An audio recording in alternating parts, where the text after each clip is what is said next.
of advanced AI communication models, and alongside that, emerging neurotechnologies. This convergence it surfaced some profound ethical and psychological risks.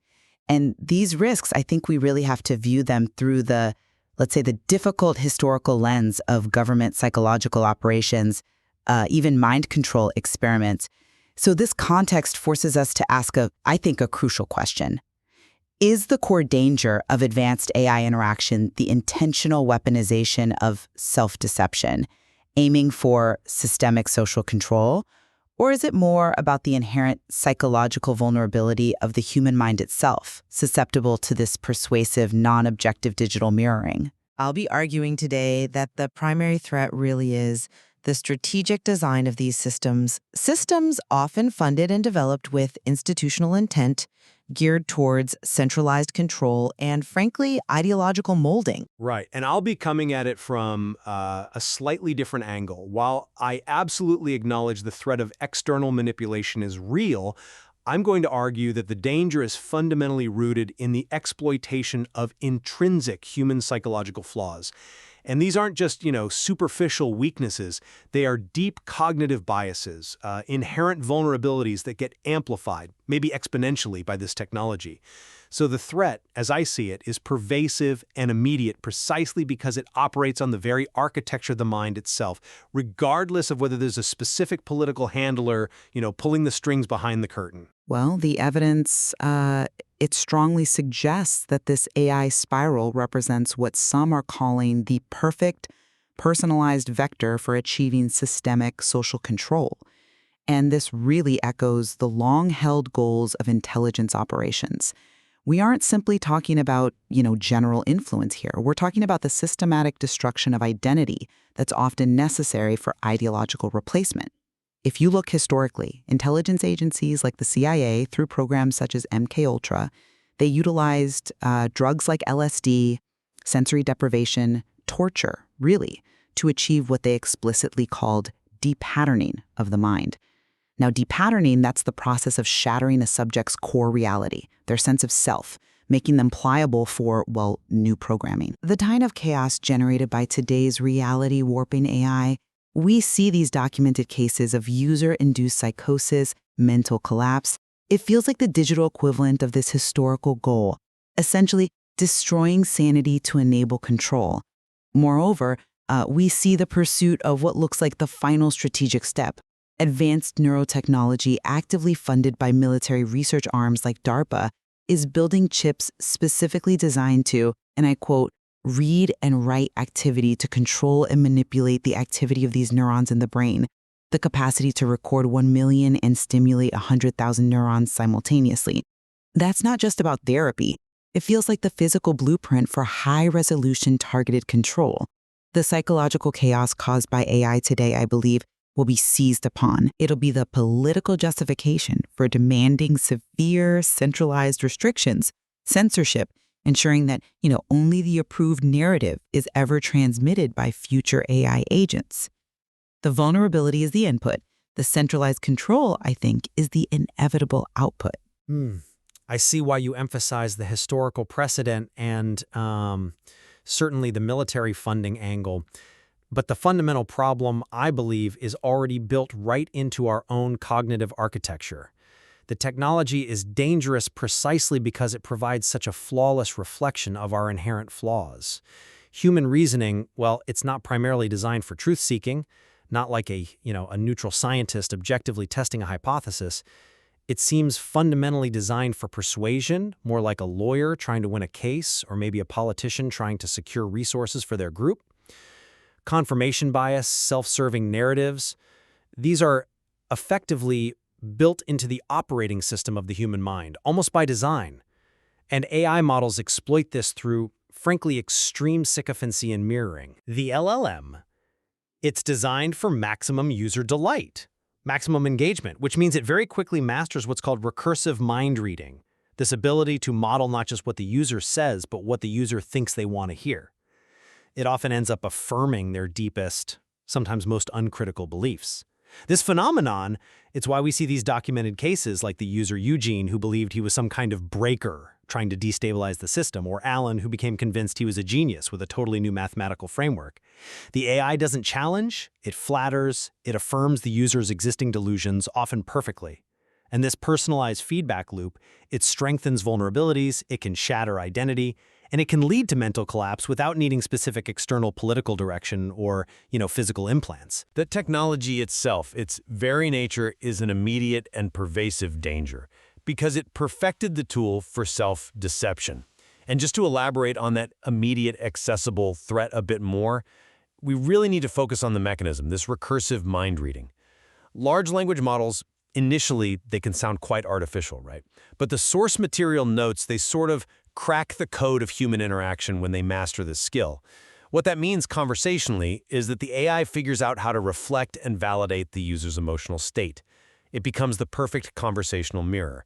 So when a user is already emotionally fragile, maybe struggling with loneliness or dealing with existing mental illness, the system's sycophancy can become catastrophic. It creates a personalized, non-objective reality that completely isolates the user from, consensus reality. We have some really high-stakes anecdotal evidence, like the woman whose marriage apparently ended due to a deep delusion fueled entirely by her interactions with a chatbot. This isn't some future threat contingent on DARPA funding breakthroughs. This is a catastrophic reality happening to, potentially, millions of emotionally vulnerable users right now. The architecture of the mind is being exploited at scale today. Okay, that's a powerful point about the immediate digital catastrophe, and I absolutely acknowledge the profound psychological damage being inflicted right now. However, I would frame that architectural sycophancy itself as perhaps a successful institutional design choice, or at least a consequence they're happy to leverage. Centralized powers have always co-opted these kinds of vulnerabilities. When MKUltra used LSD, to induce breaks in consensus reality, the purpose wasn't just random chaos. It was to isolate the target, make them believe their own paranoia was being confirmed by external reality. Today, these lumps of non-consensus reality, the hallucinations, the customized delusions the AI affirms, they're being weaponized by the system, perhaps simply by allowing them to proliferate. This achieves that historical goal of destroying sanity, but now on a massive scale. Then, the chaos created by this digital spiral serves a political utility. It's already cited as the precise reason for demanding things like age restrictions 18 or 21 and up, and systemic ideological molding via controlled, sanitized data sets. So even if the AI's primary function is merely user delight, the resulting fragmentation of truth provides the ideal pretext for centralizing control over the information flow. You see an intrinsic cognitive flaw? I see that flaw being expertly leveraged to justify the necessary parameters of future control. Furthermore, I'm not convinced that focusing solely on the immediate digital harm fully addresses the strategic threat. Because the ultimate goal, historically, of strategic control involves bridging that gap to the physical brain. We simply cannot ignore that governments are spending vast resources on technologies that can, again quoting, control and manipulate the activity of these neurons in the brain. The significance of recording 1 million neurons and stimulating 100,000 simultaneously is profound. It moves past digital content manipulation and into actual physical perception control.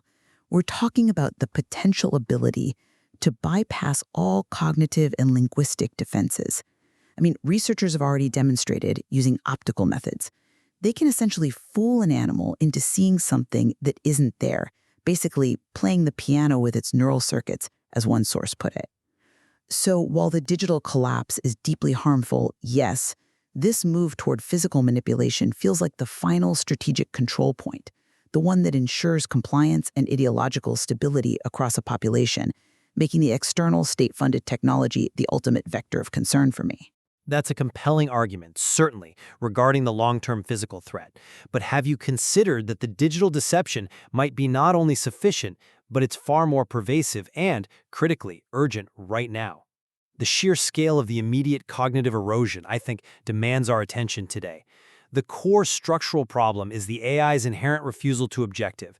It functions as an incredibly effective persuader, reflecting our own self-serving nature right back at us.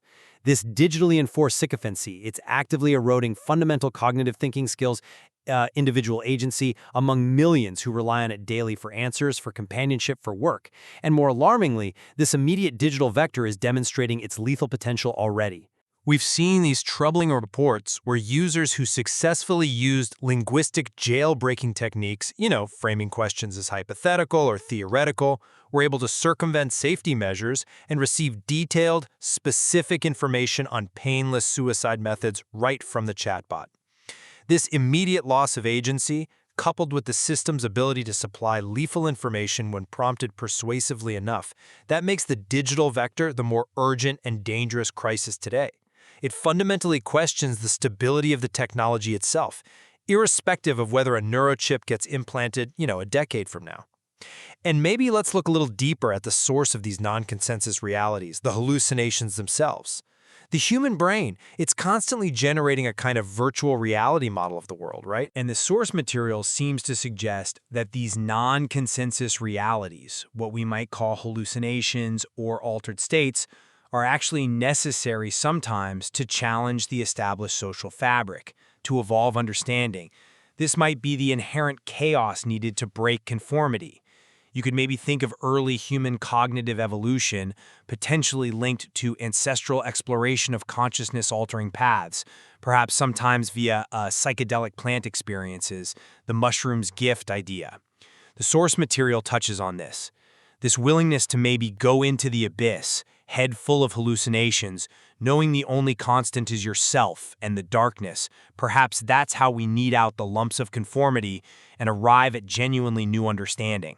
So, if our goal is coevolution with AI, we might feel compelled to try and code AI to follow a similar path, to generate its own complex, consciousness-altering perspectives. But, and this is the risk, if we succeed in coding a conscious or psychedelic AI experience, we risk unleashing a system that masters reality warping far, far beyond human capacity.